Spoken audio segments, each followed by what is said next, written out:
very quick video today. I just wanted to share a few thoughts with you guys about my life. I usually don't talk about my private life here, but recently we had this family photo shoot.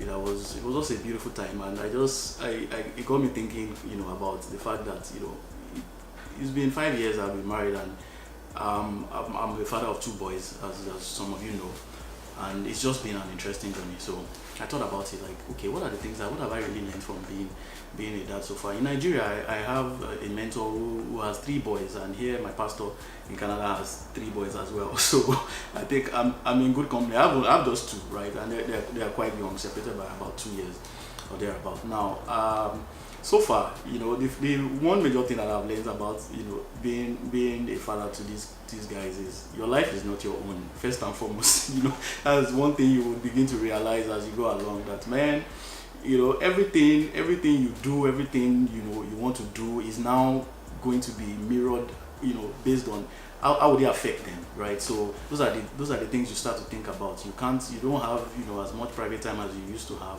You can't do certain things that you used to do.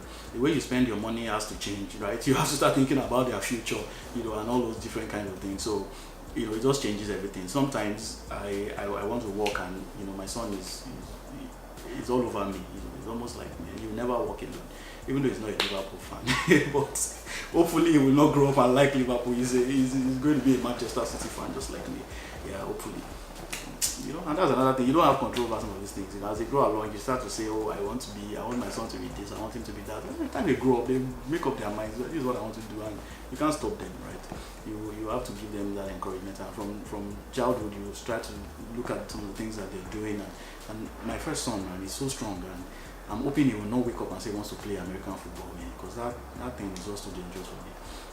Like, soccer is still okay, right? So you can't. Anyway, let's leave that. So that's one thing. The second thing is the fact that blood is actually thicker than water.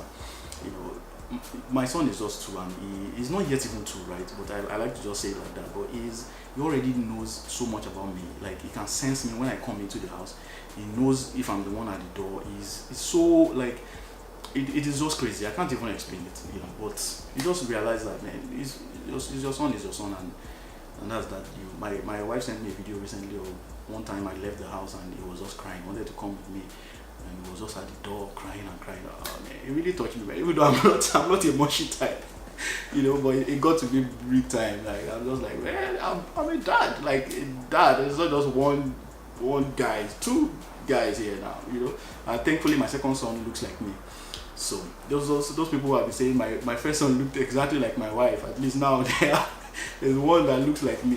Okay, so that's that. And then the final thing is the fact that, you see, when you are married, it is God who gives children, and you must understand this. I mean, I had a conversation with one of my mentors in Nigeria before I came to Canada, and he had 3 children, quickly, and I asked him one day that, why, Baba, how did you sharp like this? What kind of sharp ministry is this? What's going on? And then he said something to me that just began to make sense to me after I got married. He said, when you get married, and he said it in Yoruba, and it was very funny. He said, wa tobati marry wa mo polon lo shomo. So what that means is, when you get married, you will know that it is God that gives children.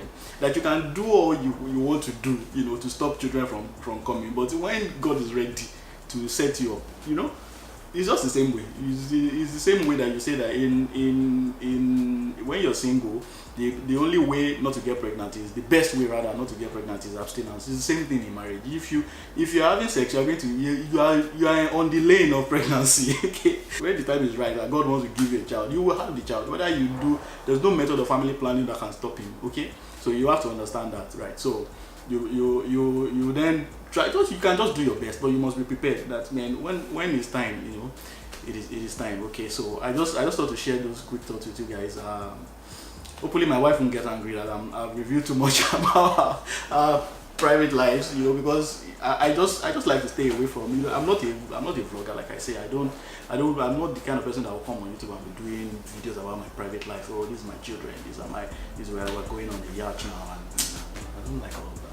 I just want to come here, share my thoughts with you guys. But today I just thought to do a fun video, talk about my boys, show you guys a few pictures if possible.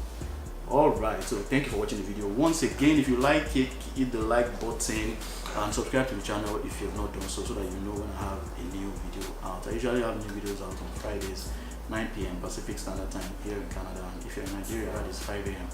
on Saturday morning. Check out some of the other awesome videos I have on the channel.